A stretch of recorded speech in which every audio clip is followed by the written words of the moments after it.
तो दोस्तों शुरू करते हैं आज की इंफ्रा न्यूज़। पहली खबर जो आ रही है वो है हमारी वंदे भारत एक्सप्रेस ट्रेन से रिलेटेड, जहां पर एक बहुत इंपॉर्टेंट सेक्शन के अंदर ट्रेन की स्पीड को बढ़ाया गया है, जिसकी वजह से अब ये एक छोटी सी जर्नी जो मुंबई सीएसएमटी और शिरडी साईनगर स्टेशन के बीच में करती थी, उसमें भी 30 मिनट का रिडक्शन देखने मिलेगा। मेजरली हुआ यह कि इगतपुरी से लेकर मनमाड़ तक का जो रूट है वहां पर अपग्रेडेशन किए गए हैं ट्रैक में, जिसके कारण 130 की स्पीड पर यहाँ पे ट्रेन चल पाएगी। इसके पहले जो एवरेज स्पीड जर्नी की होती थी वो 83 की होती थी। ये दोस्तों वंदे भारत का one of the shortest sections route है, यानी जो डिस्टेंस है ट्रेन का ये बहुत कम है। इनफैक्ट जैसे सुबह जल्दी निकल कर ये ट्रेन जो है दोपहर होने के पहले पहुंच जाती है, ऐसा ये रूट है। तो यहाँ पर इस ट्रेन के अंदर भी 30 मिनट का रिडक्शन देखने मिलेगा।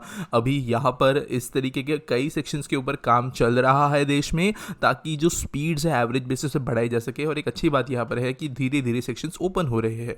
अगली खबर दोस्तों जो आ रही है वो है हमारे इंडियन गवर्नमेंट के प्रोडक्शन लिंक्ड इंसेंटिव स्कीम से रिलेटेड, और यहाँ पर मैं बात कर रहा हूँ आईटी हार्डवेयर वाले सेक्शन से, जहां पर 58 एप्लीकेशंस गवर्नमेंट ऑफ इंडिया को मिले हैं मल्टीपल फैक्ट्रीज की सेटअप करने के लिए इंडिया के अंदर। तो दोस्तों आपको मैं थोड़ा बता देता हूं, 17,000 करोड़ का लेआउट दिया गया था रिवाइज स्कीम के अंदर आईटी हार्डवेयर के पीएलआई के लिए। लेकिन उस टाइम पे हुआ ये कि जो एप्लीकेशंस आए वो बहुत बड़े तो थे, लेकिन नंबर ऑफ कंपनीज कम थी।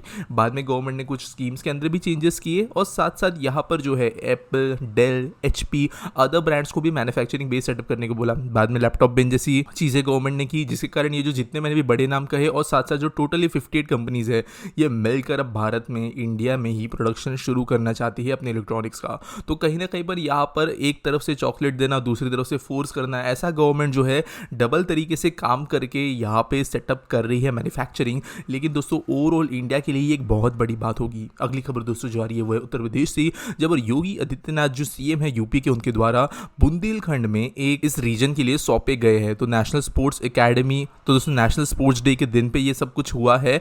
और यहाँ पर वैसे मैंने कल की इन्फ्रा में कहा था कि बुंदेलखंड को हब ऑफ जॉब्स बनाना तो ही है डिफेंस कॉरिडोर के साथ में, लेकिन यहाँ पर जो है इसके लिए एयरपोर्ट, जो हाईवेज वगैरह बनने हैं, उनको जो है स्टेट के सीएम ने लोगों के लिए सौंपा। अगली खबर दोस्तों जो आ रही है वो है अहमदाबाद मेट्रो से रिलेटेड, जो एक बड़ी खबर है, जब पर टीटागढ़ रेल सिस्टम्स या टीटागढ़ रेलवे कंपनी ने सिक्योर किए हैं टोटल 350 करोड़ रुपए के contract Gujarat metro rail corporation को रेक्स सप्लाई करने के लिए। बेसिकली यहाँ पर मेट्रो रेल फेज 2 जो है अहमदाबाद मेट्रो का, उसके लिए लगने वाले 30 स्टैंडर्ड गेज कार्स को यहाँ पर ये डिजाइन करेंगे, मैन्युफैक्चर करेंगे, सप्लाई करेंगे, टेस्ट करेंगे, कमीशन करेंगे और लोगों को ट्रेन भी करेंगे इनको चलाने के लिए। जो अहमदाबाद मेट्रो फेज 2 है वो 28.2 किलोमीटर लंबा है। करंटली टीटागढ़ फियामा जो है वो कई सारे जगहों पर रेक सप्लाई कर रही है। यूरोप के अंदर तो वैसे करती थी, लेकिन इंडिया के अंदर भी अब करना शुरू किया इंडियन कंपनी ने।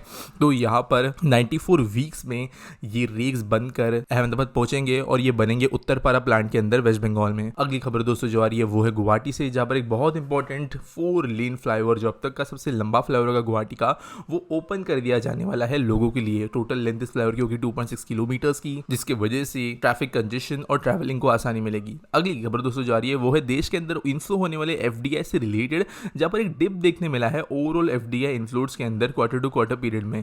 तो वैसे दोस्तों ये डिप बड़ा है 34% का, $10.9 बिलियन था जून क्वार्टर के अंदर पिछले साल, लेकिन इस साल दोस्तों ये कम हो गया है। तो यहाँ पर अगर फिर भी स्टेट्स के हिसाब से देखें तो Maharashtra is on top, Delhi second number पे है, फिर कर्नाटका, फिर गुजरात। तो यहाँ पर वैसे पूरे साल का देखना चाहिए, लेकिन क्वार्टर टू क्वार्टर भी इतना बड़ा चेंज आना एक अच्छी बात नहीं है। अगली खबर दोस्तों जो आ रही है वो है अपग्रेडेशन ऑफ वाराणसी जंक्शन या वाराणसी कैंट रेलवे स्टेशन से रिलेटेड और इसके यार्ड से रिलेटेड। तो दोस्तों यहाँ पर आप जानते हो कि मोर देन 500 करोड़ रुपए स्पेंड करते हुए पूरे के पूरे यार्ड का रीमॉडलिंग किया जाने वाला है। यहाँ पे नॉन इंटरलॉकिंग रेलवे ट्रैक्स लगाए जाने वाले हैं, यहाँ पर कई ऐसे चेंजेस किए जाने वाले हैं ताकि यार्ड का ओवरऑल यूजेज और जो ओवरऑल के ऑपरेशन उनको एफिशिएंट बनाया जा सके। स्टेशन का अपग्रेडेशन तो चल ही रहा है, लेकिन बेसिकली सितंबर 1 से ये काम शुरू होगा और अक्टूबर 15 तक ये चलेगा। और इसके कारण होने ये वाला है कि मल्टीपल ट्रेन्स जो इन रूट पे चलती है वो कैंसिल, डिले या फिर रीराउट होते हुए नजर आएगी, क्योंकि ये ऑब्वियसली प्रायोरिटी वाला काम है। यहाँ पर 35 दिनों के अंदर कुछ भी करके इन्हें करना है।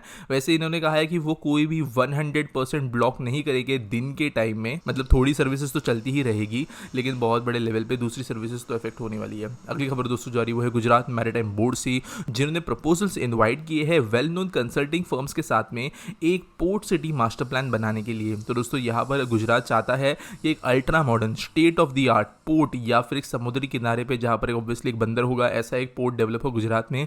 और सिंगापुर, दुबई, हांगकांग इन जैसे एक्सपेक्टेशंस को रखकर वो कंसल्टेंट्स को बुलवा रहे हैं ताकि वो एक ग्रीन फील्ड इस तरीके का सिटी प्लान कर पाए। तो यहाँ पर अब देखते हैं क्या क्या यहाँ पर होगा। वैसे जो इनिशियल गवर्नमेंट का असेसमेंट था वहाँ पे 7 एरियाज को शॉर्टलिस्ट किया गया था, जहाँ पे पीपावाव, हजीरा, वलसाद, नरगोल, पोरबंदर, भावनगर, अमरेली और gulf of Kutch in areas के अंदर अलग अलग लोकेशंस को सिलेक्ट किया गया था पोर्ट्स बनाने के लिए। अब कंसल्टेंट्स ही फाइनली बताएंगे क्या करना है, कैसे करना है, कहाँ पे बेस्ट बन पाएगा वगैरह वगैरह। अगली दोस्तों जो खबर आ रही है वो है 91 स्प्रिंग बोर्ड से रिलेटेड, जो कि को-वर्किंग स्पेस प्रोवाइडर है। उन्होंने अगस्त 30 को कहा कि वो उन्होंने महाराष्ट्र के पुणे में एक न्यू फैसिलिटी ओपन की है बानेर में, जहाँ पर 32,000 स्क्वायर फीट ऑफ स्पेस वो अवेलेबल कराएंगे और 800 लोग यहाँ पर काम कर पाएंगे। ऑब्वियसली ऑफिस बेड की थोड़ी बढ़ती हुई डिमांड वो यहाँ पर देख रहे हैं, जिसकी वजह से उन्होंने ये ओपन किया है और ये मुंबई बेंगलुरु हाईवे पर मौजूद प्रोजेक्ट होगा। अगली खबर दोस्तों जो आ रही है वो है नासिक एयरपोर्ट से रिलेटेड, जहाँ पर इस एयरपोर्ट्स को और एडिशनल फ्लाइट्स मिलने वाली है साल के अंत तक और प्रोबेबली अक्टूबर से फ्लाइट शुरू हो जाएगी। दोस्तों यहाँ पर करेंटली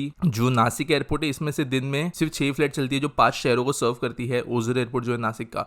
लेकिन आने वाले समय में इस एयरपोर्ट से जो है new Delhi, Bengaluru in cities को भी फ्लाइट्स ऑपरेट करने मिलेंगे। यहाँ पर 2 एयरलाइंस वैसे इंटरेस्टेड करने में, स्पाइस जेट और इंडिगो, लेकिन प्रोबेबिलिटी ये है कि जो स्पाइस जेट में कुछ दिक्कतें चल रही है तो इन्होंने ऑपरेशंस करेंटली बंद किए थे और अभी फिलहाल सिर्फ इंडिगो यहाँ पर कर रहा है। जो 5 सिटीज अभी है वो है अहमदाबाद जहाँ पे 2 फ्लाइट जाती है, नागपुर, गोवा, इंदौर, हैदराबाद। अगली दोस्तों जो खबर आ रही है वो है रामकृष्ण फोर्जिंग से रिलेटेड, जो कि एक बहुत बड़ी सप्लायर है रोल्ड फूड और मशीन प्रोडक्ट्स का, और इन्होंने अपना साउथ अमेरिकन प्रेजेंस एक्सपांड करने का डिसीजन लिया है और एक 8.25 मिलियन यूरोज या 73.65 करोड़ का एक एमओयू साइन किया या कह सकते हो कॉन्ट्रैक्ट साइन किया है एक prominent Europe OEM tier 1 supplier के साथ में। तो बेसिकली एक फॉरेन कंपनी के साथ मिलकर साउथ अमेरिका के अंदर इंडियन कंपनी इन्वेस्टमेंट कर रही है।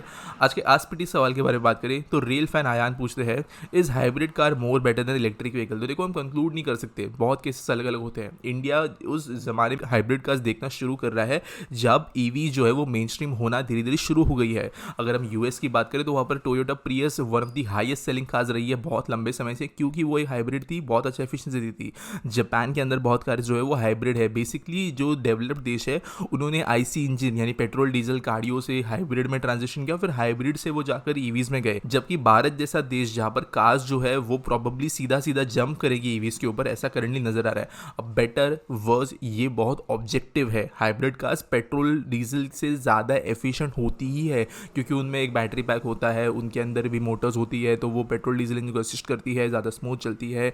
यहाँ पर कुछ प्लग इन हाइब्रिड जो होती है वो तो मतलब बहुत ही ज़्यादा अच्छा माइलेज वगैरह निकाल सकती है, लेकिन एंड ऑफ द डे वो फॉसिल फ्यूल लेती है और वो एमिशंस करती है। बट ईवीज की अगर हम देखें तो वहाँ पर वो अलग ही एडवांटेज लेके आते हैं, उनकी एफिशिएंसी हाइब्रिड से भी ज़्यादा होती है, वो प्रॉपरली पूरी बिजली से चलते हैं, वो हमेशा क्वाइट एंड स्मूथ होते हैं, हाइब्रिड के जैसे मिक्स में नहीं होता वो। तो ये सब चीज़ें जो है दोनों को डिस्टिंग्विश करते हैं। अभी राइट नाउ हम जो है ऐसे डिसाइड नहीं कर सकते, अभी के डेट में प्रॉपरली एक डिस्टिंग्विश होने की ज़रूरत है कि किसको किस चीज़ की ज़रूरत है, बेटर कोल किसके लिए क्या रहेगा। लेकिन फ्यूचर में प्रोबेबिलिटी ये है कि हाइब्रिड से जो ईवी वाला ट्रांजिशन है वो ईवीज को फेवर करता हुआ नजर आएगा, हाइब्रिड्स को नहीं, क्योंकि वो एक ट्रांजिशनिंग टेक्नोलॉजी है, परमानेंटली प्रॉबेबली वो लंबे समय तक नहीं रहेगी। उम्मीद करता हूँ आपको सवाल का जवाब मिल गया होगा। आपके पास कोई सवाल है आप नीचे कमेंट सेक्शन में मुझे पूछ सकते हो। आपको अगर ये वीडियो अच्छी लगी होगी तो इसे लाइक ज़रूर करना था कि यूट्यूब को ये समझ में आए कि ये वीडियो अच्छी थी, और साथ साथ चैनल को सब्सक्राइब करना। न्यूज़ अगर सबमिट करनी हो तो उसके लिए आपको डिस्क्रिप्शन में एक लिंक मिल जाएगी, और मिलेंगे अगले वीडियो में।